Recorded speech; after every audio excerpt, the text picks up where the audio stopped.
You're listening to Soap Dirt, the latest in television entertainment news. Hey there, Days of Our Lives fans. It is Soap Dirt on YouTube, and we have got your Days of Our Lives Comings and Goings edition for this week. There is a new actor on the scene. We've got somebody returning. We've got somebody else leaving. We have got somebody presumed dead next week. We've got somebody itching to come back to Salem. We've got information about a guest arc that's going on by a former contract star who is back for a short appearance.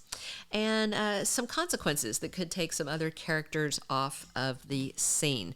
Of course, you know, at Days of Our Lives, it's a revolving door of cast. People come and they go, and we've got all that information for you. Before we dig in, if you haven't, please reach down, click that subscribe button so you don't miss any of our Days of Our Lives spoilers, casting news, and more.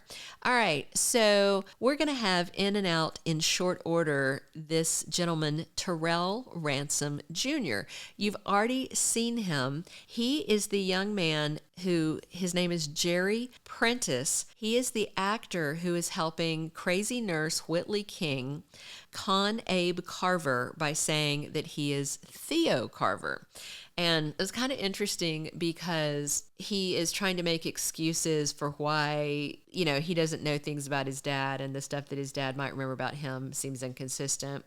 And then as they're talking, Abe had this little flash of memory, and he remembered his actual son, Theo Carver, played by recast actor Cameron Johnson, I think, who's been there maybe a little over a year playing the role off and on.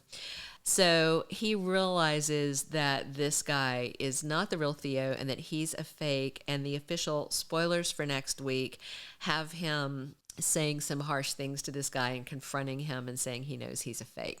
What is interesting about the casting of Terrell Ransom Jr. for this role is he actually played Theo Carver in the past. He played a much younger Theo from 2008 to 2015. That was before they did a little bit of a Saurus on him. And of course, now, as we said, Cameron Johnson is in the role. So it's just kind of fun when Days brings people back from the past, and this is another case. Speaking of bringing people back, Dr. Wilhelm Rolf is back to do more mad science. I always love when Richard Wharton is on. He's been a really fun recast, and Rolf is just mad fun.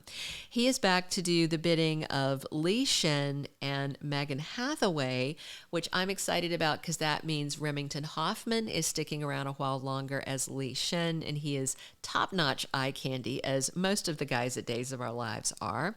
So Megan wants Dr. Rolf to re-brainwash Harris Michaels. Remember, he had his conditioning broken by electroshock stuff when he was locked up by the ISA, but they got Megan's brainwashing out of his head, and now he's trying to do good. He came to Salem to keep an eye on Megan, and he is plotting to kidnap her and drop her off at a CI black site at Kate's request. But it looks like he might not get that chance because Dr. Rolf is supposed to be programming him, and the official spoilers for, I believe it's the week after next, is that Li Shin gets the drop on Harris and is able to knock him out or something, and then he ends up strapped down to a table, and Dr. Rolf is getting ready to mess with his mind. We'll have to see how that goes, but Dr. Rolf is back. Related to that storyline, and very peculiar, giving all the spoilers about her schemes to take over the world, is that actress Miranda Wilson, who plays Megan Hathaway, said that July 6th is going to be her last air date, and that is a week from this Thursday. So that's a little less than 2 full weeks of episodes. And the question is, how the heck are they just going to send Megan away? And, you know, she's got all these big plans for world domination. She's got EJ and Kristen tied up down in the spare rooms, and she's planning to murder Stefan and brainwash Harris. She's got so many irons in the fire. And with Harris getting nabbed, I have to wonder if he's going to get loose and get a hold of her. I also would absolutely not be surprised if July 6th is not the last we see of Megan Hathaway. You know, this is one of those things where they might just slide her onto the back burner and then, you know, in a few months or a year or 10 years, because Days is like that, bring her back. I've been enjoying her. She is a truly, truly wicked Demera and a definite daughter of Stefano. All right, the next thing I want to talk about is Abe Carver. Of course, he's missing and the family's looking for him, but we see him, you know, every other episode as they swap storylines around. Crazy cat lady Whitley King has got him captive, and she said this past week when she had been questioned by Eli Grant about why she left work early and, you know, what she might have seen, she said to herself that Abe Carver needs to die. And then there are some spoilers for next week that point to a crime scene, and they think that Abe was attacked on the docks and fell into the water because they find blood and they have it typed, and it turns out that it is Abe's. Eli even jumps in the water, dives around, tries to find him. So I do wonder, you know, fans may think that Abe is gone and that something has happened to him. That's why we've included him in this comings and goings. Nothing is happening to him. This is Whitley trying to get people to stop looking for him. But Abe is coming to his senses. His memories are returning, and he may have the fight of his life on his hands very soon when he finally realizes everything and knows what Whitley's been doing to gaslight him and keep him captive. All right, we got this last week a little more Sarah Wharton and a little more Rex Brady, and thank you, Days of Our Lives, because Rex is always working out. He hasn't, I guess they can't afford wardrobe for him. I don't know, because he hasn't had a shirt on yet in his recent appearances.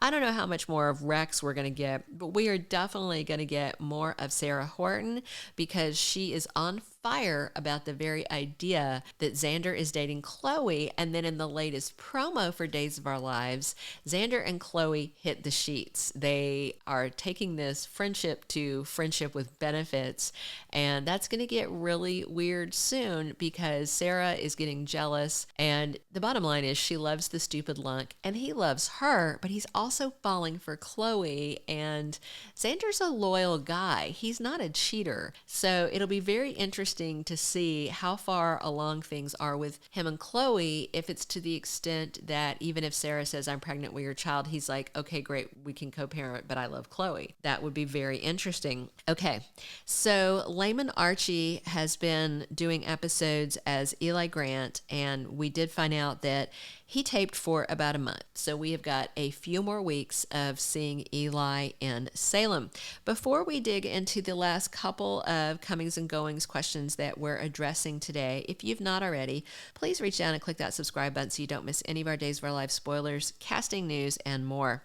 So I'm really curious because Belle Black just got Talia Hunter a sweetheart deal where she has probation and community service, and that's all she got slapped with by D.A. Trask. I do wonder if they're going to keep Talia in town because she targeted Chanel and she targeted Paulina. She's got this crazy boyfriend, and there's 8,000 people on the cast of Days. So Days could be okay without her.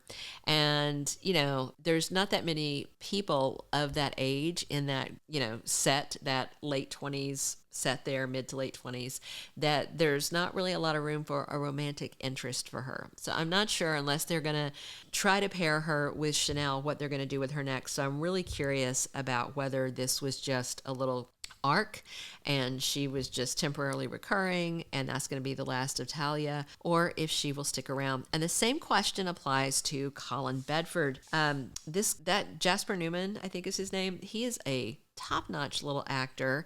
We do have some more scenes with him this week, and his fate seems sealed. She can't get him into Bayview, so it looks like he's going to Statesville. And generally what happens with people in Statesville is we don't see a lot of them. We see them every now and then when they need to trot them out, like, you know, Clyde Weston, to do some murder and mayhem. So I'm also interested to see if Colin is going to have a longer-term recurring part on the show, or if he's going to be packed off to prison, and that's the last we see of him. Thank you for being a loyal listener. Follow us wherever you get your podcast, because you don't want to miss the next episode. Soap Dirt is on all the major podcast platforms, including Apple Podcast, Spotify, iHeartRadio, and more.